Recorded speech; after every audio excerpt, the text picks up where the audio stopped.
உங்களை நீங்கள் சாதாரணமாகவே நினச்சிடாதீங்க. நீங்கள் தேவனுடைய பிள்ளைகள்ங்கிறத மறந்துடாதீங்க. இதுக்கே ஒரு பெரிய விசுவாசம் வேணும். நீங்கள் எப்போ உங்களை சாதாரணமாக பார்க்குறீங்களோ சாதாரணமாக தான் இருப்பீங்க. நீங்கள் தேவனை எவ்வளோ விசுவாசிக்கிங்கிறது உங்களை நீங்கள் பார்க்குறதுலே இருக்குது. நான் தேவனுடைய பிள்ளை, ஒவ்வொரு நிமிஷம் என்னை கொண்டு தேவனுடைய நாமம் மகிமை அடைஞ்சிட்டே இருக்கணும், என்னை கொண்டு தேவன் பெரிய பெரிய காரியங்களை செஞ்சுக்கிட்டே இருக்கணும். ஆமாம், என்னோட கூட எடுத்துக்கொள்ளுங்கள். மார்க் எழுதின சுவிசேஷம் வசனம் சொல்லுது பாருங்கள். வசனம் சொல்லுது மார்க்கில் 16வது அதிகாரம்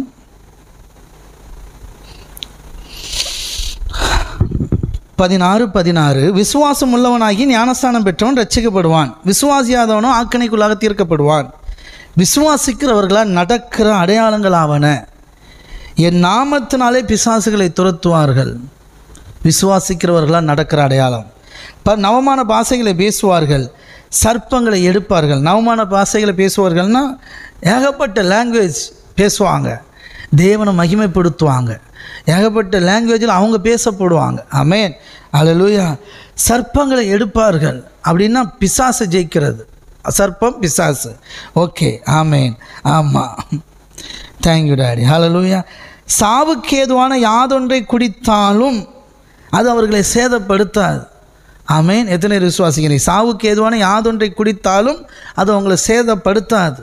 ஆமென். விஷமே, ஆமாம், அவங்கள ஒன்றும் பண்ணாது. அப்போஸ்தலர் பவுல் வாழ்க்கையில் அது நடந்துச்சு.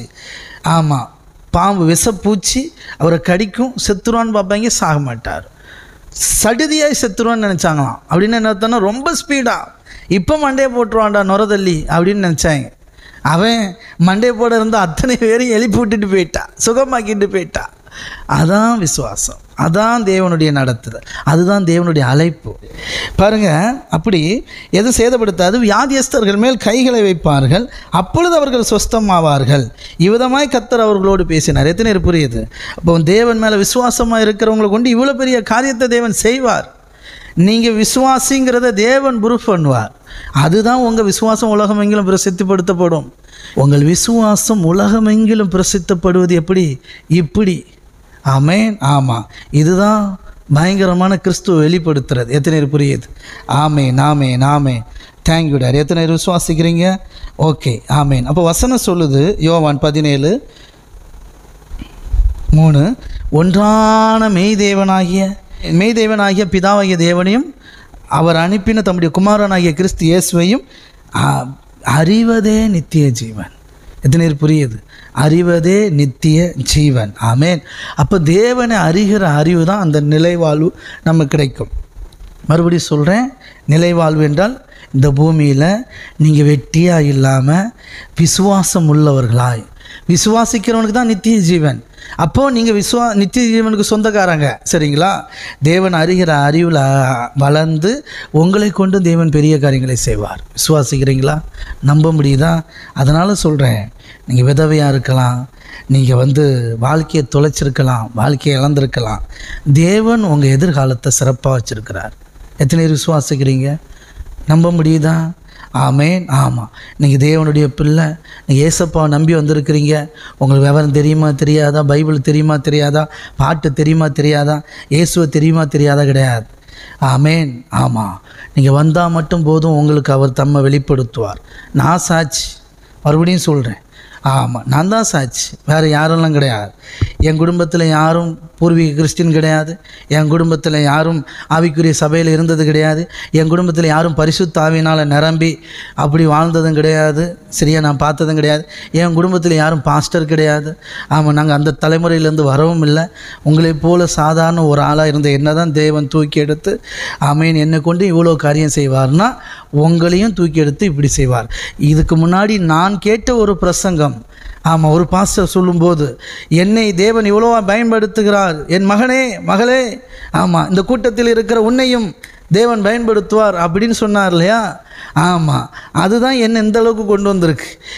நானும் உங்களை மாதிரி ஒரு நாள் பிரசங்கம் கேட்டேன். அந்த பிரசங்கம் தான் என்ன இந்த அளவுக்கு உயர்த்திருக்கு. இன்றைக்கி நீங்கள் கேட்குற பிரசங்கமும் உங்களை ஒரு நாள் மிகுந்த உயரத்துக்கு கொண்டு போய் சேர்க்கும். கையை தட்டி விசுவாசத்தோட ஆமேன் ஆமேன் ஆமேன். ஆமாம், ஏன் நேரம் போகாமல் நான் பேசுகிறேன்னா தேவன் என்னை பேச வைக்கிறாரா? உங்களையும் நேரம் போகாமல் கூட்டி வச்சுருக்கிறாரா? இல்லை, நாம் சபையாக கூடியிருக்கிறோம், இயேசுவின் நாமத்தினால் கூடியிருக்கிறோம், நற்செய்தியை கேட்டுட்ருக்குறோம். எத்தனை பேர் புரியுது? நற்செய்தியை கேட்டவங்க வாக்குத்தத்தத்தை சுதந்திரிப்பாங்க. ஆமேன் ஆமேன் ஆமேன். இப்போ புரிஞ்சுக்கோங்க, துர்செய்தியை நீங்கள் கேட்டுகிட்டே இருந்தீங்கன்னா அழுதுவீங்க, புலம்புவீங்க, ஃபீல் பண்ணுவீங்க. ஆமாம், அதை எடுங்க. என்ன ஆகும்? 13வது அதிகாரத்தில் தேசத்துக்கு ஒரு குரூப்பு சுற்றி பார்க்க 12 பேரை தேவன் அனுப்பினார். எல்லாரையும் அனுப்பலை, நல்லா புரிஞ்சுக்கோங்க, எல்லாரையும் அனுப்பலை, 12 பேர் அனுப்பினார். அனுப்புனதில் அவங்க சொன்ன துர்செய்தியை கேட்டு ஒட்டுமொத்த சபையே நம்பிட்டு அழுது ஊரை கொட்டிட்டு, சரிங்களா, 2 பேர் மட்டும்தான் விசுவாசித்தான். அவங்க பேச்சை கேட்க ஆளே இல்லை, கல்லை தூட்டி எரிய வந்துட்டாங்க, போடா அப்படின்ட்டு. புரியுதுங்களா? அப்படி தான் தேவன் இந்த நாட்களிலே. ஆமேன். ஏசப்பா என்ன சொல்கிறாரு? பிரசங்கமே என்னது? மத்தேயு எழுதின சுவிசேஷம். ஆமேன். ஏசப்பா பேசின பிரசங்கமே என்ன அப்படின்னா, டைம் இல்லை, இனி நான் சொல்லிடுறேன்.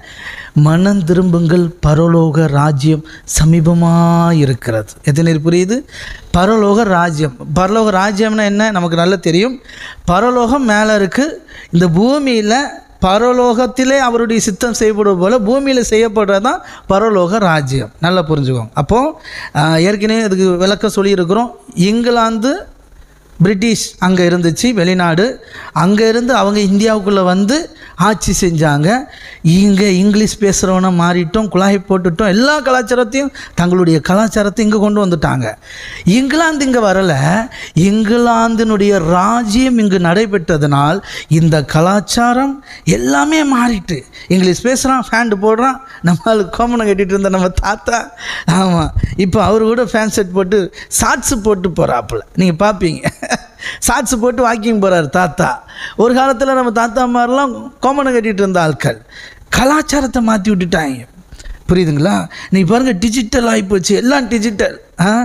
அப்படி எங்கேருந்து வளர்ச்சி அப்படின்றீங்கன்னா இப்படித்தான். அங்கே ராஜ்யம் இங்கே வந்தது, அவங்க வரலை, அந்த நாடு இங்கே வரலை.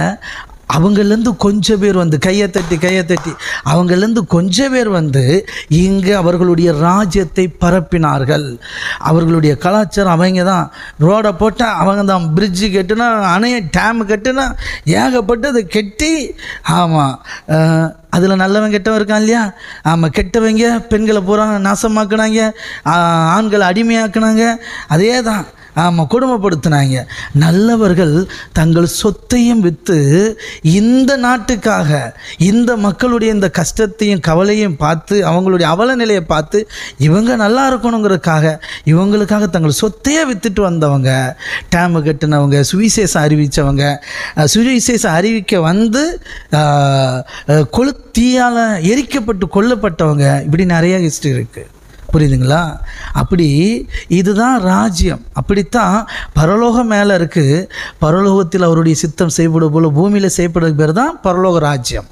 அப்போது நல்லா கொஞ்சோங்க, இன்றைக்கும் மனம் திரும்புங்கள், பரலோக ராஜ்யம் சமீபமாக இருக்கிறது. எத்தனை விசுவாசிக்கிறீங்க? ஏசப்பா சொல்கிறார், இதுக்கெல்லாம் வசனம் இருக்குது, இப்போ டைம் இல்லை. நான் பரிசுத்த ஆவியினாலே பிசாசுகளை துரத்துகிறபடினால் தேவனுடைய ராஜ்யம் உங்கள் மத்தியில் வந்திருக்கிறது. தேவனுடைய ராஜ்யம் பிரதிட்சமாய் வராது. எப்படி பிரதிட்சமாயினா அப்படி இறங்கி வரும்? அப்படி கிடையாது. பிசாசுனுடைய கிரியைகள் உங்கள் வாழ்க்கையில் அழிக்கப்படும். பரலோகம் எப்படி இருக்கோ அப்படி இந்த பூமி மாறும். அதுதான் பரலோக ராஜ்யம் அப்படின்னு சொன்னார் ஏசப்பா. சரிங்களா? அப்போ பாருங்கள், மனம் திரும்பினா பரலோக ராஜ்யம் சமீபமாக இருக்கிறதுன்னு சீசர்கள் பிரசங்கித்தார்கள். அதை ஏற்றுக்கொண்டவர்கள் அந்த வாழ்க்கையை வாழ்ந்தார்கள். ஆமேன். புரியுதா? அப்படித்தான் நல்லா கவனிச்சுவோங்க. பழைய ஏற்பாட்டில், பழைய உடன்படிக்கையில் 2 பேர் நல்ல செய்தியை சொன்னாங்க, மற்ற 10 பேர் கெட்ட செய்தியை சொன்னாங்களே, துர்ச்செய்தியை பரப்புனாங்க. பாருங்கள், மக்கள் பூரா அந்த துர்ச்செய்தியை கேட்டதுனால 14வது அதிகாரம், அப்பொழுது சபையார் யாவரும் கூக்குரலிட்டு புலம்பினார்கள். ஆமாம், ஜனங்கள் அன்று முழுவதும் அழுது கொண்டு இருந்தார்கள். நல்ல கவனிச்சுவோங்க.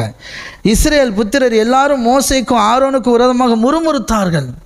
ஆமேன். சபையார் எல்லோரும் அவர்களை நோக்கி, எகிப்து தேசத்திலே செத்து போயினோமானால் நலமாக இருக்கும், இந்த வனாந்திரத்திலே நாங்கள் செத்தாலும் நலம். நல்லா புரிஞ்சுக்கோங்க.